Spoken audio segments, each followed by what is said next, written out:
എല്ലാ ആത്മമിത്രങ്ങൾക്കും നമസ്കാരം. ഞാൻ ഡോക്ടർ ലിമ പത്മനാഭ. നമ്മൾ കഴിഞ്ഞ ഒരു യൂട്യൂബിൽ സ്പിരിച്വൽ പേരൻറ്റിങ്ങിനെ പറ്റിയാണ് പറഞ്ഞിരുന്നത്. അപ്പോൾ ഇന്ന് അത് നമ്മളൊരു കൊച്ചു കുഞ്ഞുങ്ങളുടെ ആ ലെവൽ കുട്ടികളെ വളർത്തി എടുത്ത് വരുന്നതിൻ്റെ ഒരു അവസ്ഥയാണ് പറഞ്ഞതെങ്കിൽ, അപ്പോൾ എൻ്റെ കുറേ ഫോളോവേഴ്സ് പറഞ്ഞു കുറച്ചും കൂടെ മുതിർന്ന കുഞ്ഞുങ്ങളുടെ ഒരു ടീനേജ് അല്ലെങ്കിൽ +2 ലെവലിൽ ഒക്കെ ഉള്ള കുഞ്ഞുങ്ങൾക്ക് ഉള്ള ആ ഒരു കാര്യങ്ങളും കൂടെ പറയാമോ എന്ന് ചോദിച്ചതുകൊണ്ടാണ് ഞാൻ ഇന്നത്തെ പ്രത്യേകത എല്ലാവർക്കും അറിയാം. നമ്മുടെ June 26 the international day for against drug abuse and illicit trafficking. അതാണ് ഇന്നത്തെ ഏറ്റവും വലിയ പ്രത്യേകത. യുണൈറ്റഡ് നേഷൻസിൻ്റെ office for drug and crime against. അപ്പോൾ അങ്ങനെയുള്ള ആ ഒരു ഇൻ്റർനാഷണൽ ലെവലിൽ നമ്മൾ 26 ജൂൺ എന്ന് പറയുന്നത് വളരെ ശ്രദ്ധിക്കുകയാണ്. ഈ ദിവസം മാത്രം ആചരിച്ചാൽ മതിയോ എന്ന് ചോദിച്ചു കഴിഞ്ഞാൽ പോരാ. പക്ഷേ ആ ഇമ്പോർട്ടൻസ് എല്ലാവരിലും എത്തിക്കുക എന്നുള്ളത് തന്നെയാണ് ഈ മയക്കുമരുന്ന്, പ്രത്യേകിച്ച് അമിതമായ ഡ്രഗ്സിൻ്റെ, അതായത് ലഹരി വസ്തുക്കളുടെ അമിതമായ ഉപയോഗം മൂലം ഏതൊക്കെ ഭാഗത്താണ് എന്തൊക്കെ പ്രശ്നങ്ങളാണ് ഒരു വ്യക്തിക്ക് ഉണ്ടാകുന്നത് എന്നുള്ളതാണ്. അപ്പോൾ അതിന് നമുക്ക് നോക്കാം. ശാരീരികമുണ്ട്, മാനസികമുണ്ട്, സാമ്പത്തികമുണ്ട്, സാമൂഹ്യമുണ്ട്. ഇങ്ങനെ പലതരത്തിൽ പല ലെവലുകളിൽ ഈ പറയുന്ന ഒരു ലഹരി വസ്തുവിന് അടിമയായ ഒരു വ്യക്തി നമുക്ക് ഒരുപാട് പ്രശ്നങ്ങൾ ഉണ്ടാകുന്നുണ്ട്. അപ്പോൾ ശാരീരികമായി പറഞ്ഞു കഴിഞ്ഞാൽ മെയിൻ ഓർഗൻസിനെ, വൈറ്റൽ ഓർഗൻസായ തലച്ചോറ്, ഹാർട്ട്, കിഡ്നി, അങ്ങനെയുള്ള മെയിൻ ഓർഗൻസിനെയാണ് ഇത് ആദ്യം കയറി പിടിക്കുന്നത്. അത് ഒട്ടും അതിൽ നിന്ന് രക്ഷപ്പെടാൻ പറ്റാതെ മരണം വരെ സംഭവിച്ചേക്കാം എന്നുള്ളതാണ് ഈ മയക്കുമരുന്ന് പ്രയോഗത്തിൻ്റെ പ്രയാസം. പ്രത്യേകിച്ച് ലഹരി വസ്തുക്കളിൽ അതിനും അപ്പുറം മയക്കുമരുന്നും അതിൻ്റെ ഇല്ലിസിറ്റ് ട്രാഫിക്കിങ്ങുമാണ് ഇന്നത്തേലാത്ത ഒരു ഇമ്പോർട്ടൻസ് പറയുന്നത്. അതിൻ്റെ ഒരു തീം തന്നെയുണ്ട്. And aware family A safe society എന്നാണ് പറയുന്നത്. ഒരു കുടുംബം അതിനെപ്പറ്റി തിരിച്ചറിഞ്ഞാൽ ഒരു സമൂഹം രക്ഷപ്പെടും എന്നാണ് പറയുന്നത്. അതിൻ്റെ തീം തന്നെ അതാണ്. നമുക്കല്ലെങ്കിൽ നമ്മൾ പറയും ചാരിറ്റി ബിഗിൻസ് അറ്റ് ഹോം എന്ന് നമ്മൾ പറയാറുണ്ട്. ഓരോ കുടുംബമാണ് ഇതിൻ്റെയൊക്കെ ബേസ് എന്നുള്ള യാതൊരു സംശയമില്ല. കൂടുമ്പോൾ ഇമ്പമുണ്ടാക്കുന്നതാണ് കുടുംബം എന്ന് നമ്മൾ പറയുന്നത്. അച്ഛൻ, അമ്മ, കുഞ്ഞുങ്ങൾ ഒക്കെ മാത്രമാണ്. പണ്ടൊക്കെ ഞാൻ മുമ്പേ പറഞ്ഞിട്ടുണ്ട്, കൂട്ടുകുടുംബമായിരുന്നെങ്കിൽ ഒരുപാട് പേരുണ്ടായിരുന്നു. ഇന്നതല്ല, അച്ഛനും അമ്മയും 2 മക്കളും, ഞാനും എൻ്റെ ഭാര്യയും തട്ടാനോ എന്ന് പറയുന്ന ഒരു കാഴ്ചപ്പാടിലേക്കാണ് എല്ലാ കാര്യങ്ങളും പോകുന്നത്. എൻ്റെ മാത്രം അല്ലേ. അപ്പോൾ അത് അച്ഛനും അമ്മയും 2 കുട്ടികൾ, ഇപ്പോൾ അതൊക്കെ പോയി. അച്ഛനും അമ്മയും 1 കുട്ടി എന്നൊരവസ്ഥ വന്നു. അതും പോയി. ഞെട്ടിപ്പിക്കുന്ന അവസ്ഥയിലേക്കാണ് പോകുന്നത്. അച്ഛനും അമ്മയുണ്ട്, അല്ലെങ്കിൽ ഭാര്യയും ഭർത്താവുണ്ട്, അവർക്ക് കുട്ടിയെ വേണ്ട. ഇങ്ങനെയുള്ള അവസ്ഥയിലേക്ക് ജനറേഷൻ ടു ജനറേഷൻ ചേഞ്ചസ് വരികയാണ്. അപ്പോൾ ഇങ്ങനെയുള്ള അവസ്ഥയിൽ നമ്മൾ എന്തൊക്കെയാണ് ഈ മയക്കുമരുന്ന് ഉപയോഗത്തിനെതിരെ ചെയ്യാൻ പറ്റുക, ഇതിൻ്റെ ഓരോ ലക്ഷണങ്ങൾ നമുക്ക് എന്താണെന്ന് നോക്കാം. കാരണം നമ്മൾ അടുത്തുള്ളവരുടെ വീടുകളിലൊക്കെ നോക്കിക്കഴിഞ്ഞാൽ പലരും ലഹരി വസ്തുക്കൾ അടിമകളാവാം, നമുക്കറിയുന്നില്ല. പക്ഷെ അവരുടെ ഒരു സ്വഭാവ വൈകൃതങ്ങൾ കണ്ടു കഴിയുമ്പോൾ നമുക്ക് ഏകദേശം മനസ്സിലാക്കാൻ പറ്റും. അവരുടെ ഒരു വിഡ്രോവൽ സിംറ്റംസ് എന്ന് പറയുന്നത് വളരെ ക്രൂഷ്യലാണ്. മദ്യപാനികൾക്ക് പോലും ഉണ്ട്. അവർ മദ്യം നിർത്തി കഴിഞ്ഞ് കഴിഞ്ഞാൽ അവർക്ക് വരുന്ന വിഡ്രോവൽ സിംറ്റംസ് എന്ന് കൈകാല് വിറയ്ക്കുക, ചൂണ്ടൊക്കെ കൂച്ചി പോവുക, മസിൽ പിടിക്കുക, ഇങ്ങനെയുള്ള ഒരുപാട് കാര്യങ്ങളുണ്ട്. ഉറക്കം നഷ്ടപ്പെടുക. പക്ഷെ അതിനേക്കാളൊക്കെ തീവ്രമാണ് ഈ പറയുന്ന ഡ്രഗിൻ്റെ അല്ലെങ്കിൽ മയക്കുമരുന്നിൻ്റെ വിഡ്രോവൽ എന്ന് പറയുന്നത്. അവർക്കിത് കിട്ടിയേ തീരൂ എന്നുള്ള, എങ്ങനെയായാലും എവിടുന്നെങ്കിലും സംഘടിപ്പിക്കണം എന്നുള്ളൊരു വാശിയും അതിനു വേണ്ടിയുള്ള പരക്കം പാച്ചിലുമാണ്. അപ്പോൾ സാധാരണ ഡോക്ടർമാർ ഉറക്കമില്ലായ്മയ്ക്കോ അല്ലെങ്കിൽ ഒരു മൂഡ് സ്വിങ്സിനോ ഒക്കെ എഴുതി കൊടുക്കുന്ന ഗുളികകൾ കണ്ടമാനം അവർ വാങ്ങിച്ച് കഴിക്കുന്നുണ്ടാവും. അങ്ങനെ കഴിക്കുമ്പോഴേ നമ്മൾ ശ്രദ്ധിക്കുക, ഈ കുട്ടി നോർമൽ അല്ലല്ലോ, സംതിങ് സംവെയർ റോങ്. നമ്മൾ ADHD ഉണ്ട്, BPD ഉണ്ട്, ബൈപ്പോളർ ഡിസോർഡർ ഉണ്ട്. ഇതൊക്കെ വരുമ്പോഴും അതിൽ നിന്നൊക്കെ വ്യത്യസ്തമായിട്ടാണ് ഈ വ്യക്തി പെരുമാറുന്നത് ഓർക്കണം. പിന്നെ എല്ലാവരോടും ഭയമാണ്. എല്ലാവരും എന്നെ കൊല്ലാൻ വരികയാണ്, എന്നെ ഉപദ്രവിക്കാൻ വരികയാണ് എന്നോർത്തിട്ട് ഇങ്ങോട്ട് ഉപദ്രവിക്കുന്നതിന് മുമ്പേ അങ്ങോട്ട് കയറി ഉപദ്രവിക്കുന്നത് പോലെയാണ് പലരെയും അവർ കയറി ആക്രമിക്കുന്നത്. അത് നമ്മൾ പലരും കേട്ടിട്ടുണ്ട്, കൊലപാതകങ്ങൾ വരെ നടക്കുന്നുണ്ട് ഈ ഒരു അവസ്ഥയിൽ. അങ്ങനെ കയറി ആക്രമിക്കുന്നതാണ് പറയുന്നത്. അപ്പോൾ അങ്ങനെയുള്ള കാര്യം വരുമ്പോൾ ഇവർക്ക് തന്നെ വലിയ വലിയ വലിയ ബുദ്ധിമുട്ടുകൾ ശാരീരികവും മാനസികവുമായിട്ട് വരുന്നുണ്ട്. പിന്നെ ഉറക്കമില്ലായ്മ വരുന്നുണ്ട്, ഒന്നും ശ്രദ്ധിക്കാൻ കഴിയാതെ, ഒന്നും പഠിത്തത്തിൽ ശ്രദ്ധയേ ഇല്ല. പിന്നെ അവരുടേതായ ഏതോ ലോകത്താണ്. ഈ നടക്കുന്ന ഇപ്പോഴത്തെ പ്രസൻറ്റ് സിറ്റുവേഷനായിട്ട് അവർക്ക് യാതൊരു ബോധവുമില്ല. ഏതാ അമ്മ, ഏതാ സിസ്റ്റർ, ഏതാണ് എൻ്റെ ബന്ധുക്കൾ എന്നുള്ളൊരു ബോധം പോലും ഇല്ല. അവരുടേതായ ഒരു ലോകത്താണ്. എന്താണ് ഈ കെമിക്കൽ അവരുടെ ഉള്ളിൽ ചെന്ന് അവർക്ക് വരുത്തുന്ന ഈ മാറ്റങ്ങൾ കൊണ്ടാണ് അവർ ഈ രീതിയിലായി പോകുന്നത്. അപ്പോൾ അത് വീട്ടുകാർ ശ്രദ്ധിച്ചാൽ ഈ ഒരു വ്യക്തി എന്തൊക്കെയാണ് മാറ്റങ്ങൾ വരുന്നതെന്നുള്ളത് കണ്ടുപിടിക്കാൻ സാധിക്കും എന്നാണ് ഞാൻ ഉദ്ദേശിച്ചത്. പിന്നെ ഫിനാൻഷ്യൽ, അവന് ഭക്ഷണം, ആ മരുന്നുകൾ കഴിക്കാൻ ഒരു +2 അല്ലെങ്കിൽ ഒരു ടീനേജറൊന്നും പൈസ ഉണ്ടാവില്ല, വരുമാനം ഉണ്ടാവില്ല. അതിന് മോഷണം തുടങ്ങും. മോഷണം ചെയ്ത് അച്ഛൻ്റെ അമ്മയുടെ ഒക്കെ എങ്ങനെയും എടുക്കുക, അല്ലെങ്കിൽ അമ്മയുടെ കഴുത്തിൽ കിടക്കുന്ന മാല പൊട്ടിച്ചെറിയുക. അവർക്കൊരു സെൻറ്റിമെൻറ്റ്സ് ഇല്ല അവിടെ. മാല പൊട്ടിച്ചെടുത്തുകൊണ്ട് പോയി വിൽക്കുക, അല്ലെങ്കിൽ റേഡിയോയോ വേറെ എന്തെങ്കിലും സാധനമുണ്ടോ, വീട്ടുപകരണങ്ങളോ ഒക്കെ എടുത്തുകൊണ്ട് പോയി വിറ്റ് അവർ പൈസ ഉണ്ടാക്കാനുള്ള ശ്രമമായിരിക്കും. അപ്പോൾ ഇങ്ങനെയുള്ളപ്പോൾ ശ്രദ്ധിക്കുക, ഈ കുട്ടി നോർമലായ വഴിയിലല്ല. ഒരു അച്ഛനും അമ്മയും വീട്ടിൽ ശ്രദ്ധിച്ചാൽ തുടക്കത്തിലെ ഇങ്ങനെയുള്ള ഡ്രഗ് അഡിക്റ്റിനെ വേഗം കണ്ടുപിടിക്കാൻ പറ്റും. ഇപ്പോൾ നമ്മൾ ചാനലിലെല്ലാം കാണുന്നു MDMA എന്ന് പറയുന്ന ആ ഒരു ലഹരി വസ്തുവാണ് ഇന്ന് കൂടുതലായി എല്ലാവരും യൂസ് ചെയ്യുന്നത്, അല്ലേ? എല്ലാം ഇപ്പോൾ നേരത്തെ പറഞ്ഞ എല്ലാം PG ലെവലിലാണ്. പണ്ടൊക്കെ ഡോക്ടർക്കാണ് MD, അല്ലെങ്കിൽ ഒരു ആർട്സിലാണ് MA ഒക്കെ കിട്ടുന്നത്, PG ലെവലിലാണ്. ഇപ്പോൾ അതൊന്നുമല്ല. മനുഷ്യന് MDMA എന്ന് പറയുന്ന ഈ ഒരു സാധനം തന്നെ ഏറ്റവും അധികം ബുദ്ധിമുട്ടുണ്ടാക്കുകയാണ്. ഇതിൻ്റെ പ്രത്യേകത എന്താണ്? ഇത് എക്സ്ട്രസി ഉണ്ടാക്കുന്നതാണ് ഇതിൻ്റെ കാര്യം. എക്സ്ട്രസി എന്ന് പറഞ്ഞാൽ അമിതമായ ഒരു ആനന്ദം. നമ്മൾ ഒരു എക്സാം നമ്മൾ നല്ല പാസ്സായി എന്ന് പറഞ്ഞാൽ നമ്മുടെ എക്സ്ട്രസിയാണ്. നമ്മൾ പ്രതീക്ഷിക്കാതെ നമുക്ക് നല്ല പാസ് കിട്ടി, നല്ല വിജയം കിട്ടി എന്ന് പറയുമ്പോൾ നമ്മൾ എക്സ്ട്രസി ആവും. ആ സമയത്ത് തൊണ്ടയൊക്കെ വരളും. അതേപോലെ ഈ അവസ്ഥയിലും ഈ ഡ്രഗ് അടിച്ച് കഴിയുമ്പോൾ അതിന് എക്സ്ട്രസി കാരണം അവർക്ക് തൊണ്ട ഉണങ്ങുക, വായു ഉണങ്ങുക, ഹാർട്ട് ബീറ്റ് കൂടുക, കാലിൻ്റെ മസിലൊക്കെ ഇങ്ങനെ തളർന്നു പോവുക. അവർക്ക് എങ്ങനെ ആരോട് എപ്പോൾ സംസാരിക്കണം എന്നുള്ളൊരു ബോധമില്ലായ്ക വരികയാണ്. ഉറക്കമില്ല, പറഞ്ഞു, പഠനത്തിൽ ശ്രദ്ധയില്ല, ഒന്നിലും ഒരു ശ്രദ്ധയില്ല. അവരവരുടേതായ ലോകത്ത് നടക്കുകയാണ്. പിന്നെന്താ, ഏതോ ലോകത്ത് ഞാനൊരു വലിയ മഹാരാജാവായിരിക്കുന്നു, ഞാനൊരു വലിയ പ്രദേശത്തിൻ്റെ ഒരു അധിപനായിരിക്കുന്നു, ഇങ്ങനെയൊക്കെയുള്ള ആവശ്യമില്ലാത്ത ചിന്തകളാണ് മനസ്സിൽ കൂടി കടന്നു പോകുന്നത്. ഈ സമകാലീന ജീവിതവുമായിട്ട് യാതൊരു ബന്ധവുമില്ലാത്ത രീതിയിലാണ് ആ വ്യക്തി പെരുമാറുക എന്നുള്ളതാണ്. അപ്പോൾ ശാരീരികമായി, മാനസികമായി, സാമ്പത്തികമായി, ഇനി സാമൂഹികമായി ഇവർ ഒട്ടും ആരോടും പൊരുത്തപ്പെട്ടില്ല, ആരോടും മിണ്ടില്ല. മൂഡ് സ്വിങ്സാണ്.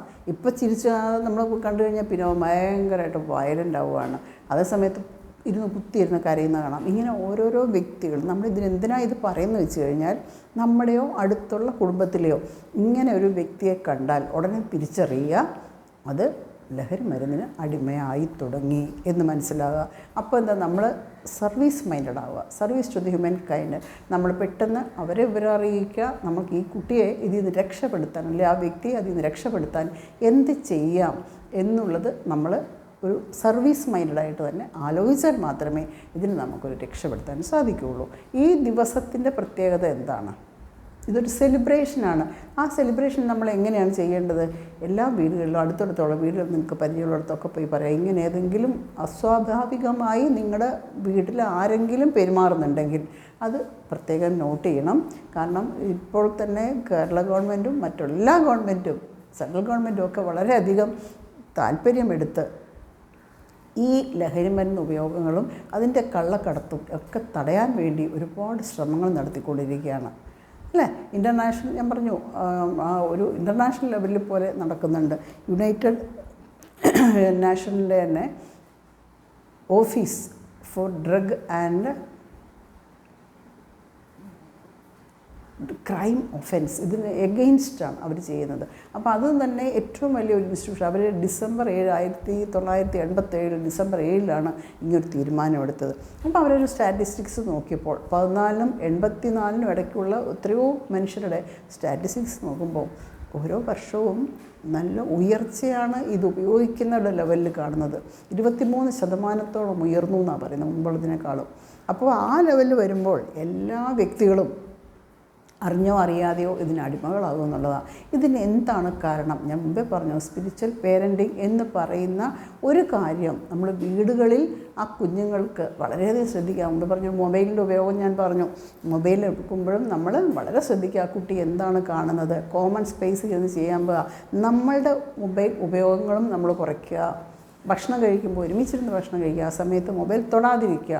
കുട്ടിക്ക് 1 മണിക്കൂറൊക്കെ കൊടുക്കാം മൊബൈൽ ഉപേക്ഷിക്കണമെന്നൊന്നും ഞാൻ പറയില്ല. പക്ഷേ അതൊരു കോമൺ സ്പേസിൽ നമ്മൾ കൂടെ കാണുന്ന പോലെ അവൻ കണ്ടോട്ടെ, അതിലൊരു പ്രശ്നമില്ല. അതേപോലെ ഓരോ കാര്യങ്ങളും വീട്ടിൽ വന്ന് കുഞ്ഞുങ്ങൾ പറയാൻ വളരെ താല്പര്യമാണ് അവർക്ക്, അച്ഛനോടും അമ്മയോടും.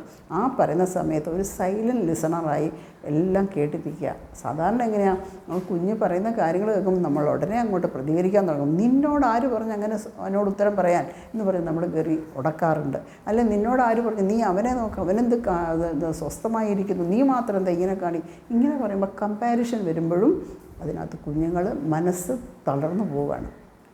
അപ്പോൾ നമ്മൾ സൈലൻറ്റ് ലിസണറായി ഇരുന്ന് ഇതെല്ലാം പൂർണ്ണമായി ഗ്രഹിച്ച് നമ്മൾ ഉൾക്കൊണ്ട് നമ്മൾ അവർ കേൾക്കുന്നു എന്നവരെ ബോധ്യപ്പെടുത്തി കേട്ടിരുന്നാൽ മാത്രമേ എന്തും ഏത് സമയത്തും എനിക്ക് വന്ന് പറയാം എന്നുള്ള ഒരു മനസ്ഥിതി ആ കുട്ടിക്കുണ്ടാവുള്ളൂ. എനിക്കും കേൾക്കാൻ ആളുണ്ട്, എനിക്കും എല്ലാം തുറന്നു പറയാൻ ഒരാളുണ്ട് എന്ന് പറയുന്ന ഒരു ചെറിയ കാര്യമല്ല. ആ കുഞ്ഞിന് ഏറ്റവും ഒരു സമാധാനമുള്ളൊരവസ്ഥയാണ്. വളർന്നു വരുന്ന പ്രായത്തിലാണ്. എന്തുകൊണ്ടാണ് അച്ഛനും അമ്മയും എപ്പോഴും വഴക്കുണ്ടാക്കുന്ന ഒരു വീട്ടിലെ ഒരു കുട്ടിയാണെങ്കിൽ ആ കുട്ടിക്ക് യാതൊരു സംശയമില്ല, അത് വീട്ടിൽ കിട്ടാത്ത സന്തോഷം വെളിയിൽ അന്വേഷിച്ചു പോകും. അതാണ് ലഹരി മരുന്നിന് അടിമയാവുന്നത്. അതിന് സന്തോഷം കിട്ടുന്നത് അതിലേക്കാണ്. കൂട്ടുകാരുണ്ടല്ലോ ആ പുറയിൽ, കൂട്ടുകാരതിന് പുറകെ നടക്കും. ഇത് ഇഷ്ടം പോലെ സ്കൂളുകളിലും മറ്റുള്ള ലെവലിലും ഒക്കെ കള്ളക്കടത്തിലായിരുന്നു. അത് കിട്ടി നമ്മൾ നന്നാവണമെന്ന് ആർക്കും ആഗ്രഹമില്ലല്ലോ. എല്ലാവർക്കും ഇത് വിതരണം നടത്തുക എന്നുള്ളത് മാത്രമേ അവരുടെ ഉദ്ദേശമുള്ളൂ. എല്ലാ മനുഷ്യനെയും നാശത്തിലേക്ക് നയിക്കുക. എന്തിനാണ്? അവർക്ക് ആ നാശത്തിൽ നിന്നാണ് അവർ ധനം സമ്പാദിക്കുന്നത്. ഓരോരുത്തരുടെ ഉദ്ദേശം അതാണ്. പക്ഷേ അത് എന്ത് ഒരു തെറ്റായ വിധിയാണെന്നുള്ളത് ആലോചിക്കണം. നമ്മളെ ശരി അല്ലെങ്കിൽ തെറ്റ് എന്ന് തീരുമാനിക്കാനുള്ളൊരു തീരുമാനം അവരവർക്ക് മാത്രമാണ്. സ്വന്തം ഒരു ആഗ്രഹം അല്ല, സ്വന്തം തീരുമാനത്തിന് മേലെ മറ്റൊരാൾ ഒരിക്കലും കൈ കടത്തരുതെന്നുള്ളത് നമ്മൾ തീരുമാനിക്കണം. കാരണം ഞാൻ മുമ്പേയും പറഞ്ഞിട്ടുണ്ട്, നമ്മുടെ ബെസ്റ്റ് ഫ്രണ്ട് നമ്മൾ തന്നെയാണ്. ഞാൻ എന്ത് ചെയ്യണം, ഞാൻ എങ്ങനെ പോകണം എന്നൊക്കെ ഒരു കുട്ടിക്ക് സ്വയം തീരുമാനിക്കാം. അതുപോലെ നമ്മൾ കുഞ്ഞിലെ തന്നെ കുഞ്ഞുങ്ങളെ പഠിപ്പിക്കുക സ്വന്തം കാര്യങ്ങൾ സ്വന്തമായി ചെയ്യാൻ. സ്കൂൾ വിട്ട് വന്ന ഉടനെ അവനെ കൈകാലം കഴുകുക, വന്നിരുന്ന് ഭക്ഷണം കഴിക്കുക എന്ന് പറയുന്നില്ല. ആ കുട്ടി ഷൂ ഒക്കെ നടത്ത് വെച്ചിട്ടുണ്ടോ, സ്കൂൾ ബാഗൊക്കെ ശരിക്കും വെക്കുന്നുണ്ടോ, നാളത്തെ ഹോംവർക്കൊക്കെ എന്താണെന്നുള്ളത് നോക്കുന്നുണ്ടോ, ഇതൊക്കെ ചെയ്ത് ചിട്ടയായി തന്നെ കുട്ടിക്കാലം മുതലേ ആ കുഞ്ഞിനെ വളർത്തിയാൽ ഒരു കാരണവശാലും ഒരു കുഞ്ഞും ചീത്തയായി പോകുന്നില്ല. ആ കുട്ടിയെ സ്വന്തമായിട്ട് ചെയ്യാൻ പഠിക്കുക. അവൻ പഠിക്കാനിരിക്കുമ്പോൾ സ്വന്തമായിട്ട് പഠിച്ച് അമ്മ ഇതൊന്ന് പറഞ്ഞതേ, അച്ഛൻ ഇതൊന്ന് പറഞ്ഞതേ എന്ന് പറയുമ്പോൾ നീ സ്വന്തമായി പഠിക്കൂ, നീ ഒന്നത് എഴുതൂ, അല്ല നിനക്ക് എന്തെങ്കിലും സംശയം ഉണ്ടെങ്കിൽ എന്നോട് ചോദിച്ചോളൂ എന്ന് മാത്രമേ അച്ഛനും അമ്മയും പറയാവുള്ളൂ. കാരണം അങ്ങനെ ആയാലേ കുഞ്ഞിൻ്റെ ടാലൻറ്റ് വളരുള്ളൂ. മൊബൈലും നോക്കിയിരിക്കുന്നതാണെങ്കിൽ അവന് കമ്മ്യൂണിക്കേഷൻ ഇല്ല. അച്ഛനും അമ്മയൊക്കെ ഓരോ സമയം മൊബൈലും കൊണ്ടാണ്, പക്ഷെ അവൻ ആരോടും കമ്മ്യൂണിക്കേറ്റ് ചെയ്യാനില്ല. ഈയിടെ വന്ന ഒരു വീഡിയോ തന്നെ നമ്മൾ എല്ലാവരും കണ്ടിട്ടുണ്ടാവും അല്ലേ? ഒരു കുഞ്ഞ് അവനോടാരും മിണ്ടാൻ നേരമില്ല, അച്ഛനും അമ്മയും മൊബൈലെടുക്കുന്നത്. 3 മൊബൈലാണ് വീട്ടിൽ നിന്ന് എടുത്ത് സ്കൂളിൽ കൊണ്ടുപോയി ആ സ്കൂളിലെ പ്രിൻസിപ്പൾ വാങ്ങിച്ചു വെച്ചത്. കാരണം എന്നിട്ട് ഈ വീട്ടുകാരെ വിളിച്ച് പറയുമ്പോഴാണ് ഇവർ പറയുന്നത് 3 മൊബൈലും നഷ്ടപ്പെട്ടു പോയി എന്ന് വിചാരിച്ചാൽ ഇവരിയ്ക്കുന്നത്. ഈ മകൻ ഇത് മോഷ്ടിച്ചെടുത്തുകൊണ്ട് പോകുന്നത് ഇവരറിയുന്നില്ല. കാരണം ആ കുഞ്ഞ് പറയുന്നതിൻ്റെ ഒരു കാരണം ഇതാണ്, എനിക്ക് കിട്ടുന്ന ആ സ്നേഹവും അല്ലെങ്കിൽ ഒരു വാത്സല്യവും എൻ്റെ വീട്ടിൽ നിന്ന് എനിക്ക് അച്ഛനും അമ്മയും തരുന്നില്ല. അതുകൊണ്ട് ഈ മൊബൈലാണ് അതിന് കാരണം എന്ന് ആ കുഞ്ഞിൻ്റെ ഒരു കാഴ്ചപ്പാടാണ്. പക്ഷേ അങ്ങനെ അവൻ വിചാരിച്ചത് കൊണ്ട് വലിയ കുഴപ്പം വന്നിട്ടില്ല. പക്ഷേ നേരെ തിരിച്ച് കൂട്ടുകാരെല്ലാം കൂടെ പറയണം, നിനക്ക് ഇവിടെയാണല്ലോ അസുഖം, നമുക്കിത് നീ ഒന്ന് എടുത്തു നോക്ക്, നീ ഒരു പ്രാവശ്യം ഒരു ടാബ്ലറ്റ് കഴിച്ച് നോക്ക്, അല്ലെങ്കിൽ ഒരു പ്രാവശ്യം ഒരു മണത്ത് നോക്ക് എന്നൊക്കെ പറഞ്ഞ് ചെയ്ത് കഴിഞ്ഞാൽ ഒരിക്കൽ പോയാൽ അത് മുഴുവൻ അതിന് അടിപ്പെട്ടതാണ്. അപ്പോൾ ഒരിക്കൽ ധൈര്യമായിട്ട് കുട്ടിക്ക് നോ എന്ന് പറയേണ്ടടുത്ത് നോ തന്നെ പറയാനുള്ള തൻ്റെ ഇടം ഉണ്ടാവണം. കാരണം നമ്മളെ നിയന്ത്രിക്കുന്നത് നമ്മൾ മാത്രമാണ്, വേറെ ആളുടെ ഇഷ്ടത്തിനല്ല നമ്മൾ ജീവിക്കുന്നത്. നമ്മളുടെ നല്ലതും നമ്മുടെ ചീത്തയും നമ്മൾക്ക് മനസ്സിലാവണം. അത് കുഞ്ഞിലെ മുതലേ അച്ഛനും അമ്മയും പറഞ്ഞ് മനസ്സിലാക്കി കൊടുത്താൽ മാത്രമേ അതിലേക്ക് കുട്ടികൾ വളരുന്നുള്ളൂ. ഇപ്പോൾ കേരള ഗവൺമെൻറ് തന്നെ ഇതിപ്പം കുട്ടികൾക്ക് ഈ അവയർനെസ് കൊടുക്കുന്നതിൻ്റെ 5ാമത്തെ സ്റ്റേജാണ് ഇപ്പോൾ നടന്നുകൊണ്ടിരിക്കുന്നത്. അത് ഇന്നും മുതൽ തുടങ്ങി അടുത്ത ജനുവരി 26, 2026 മുതൽ അത് നീണ്ടു നിൽക്കുന്നുണ്ട്.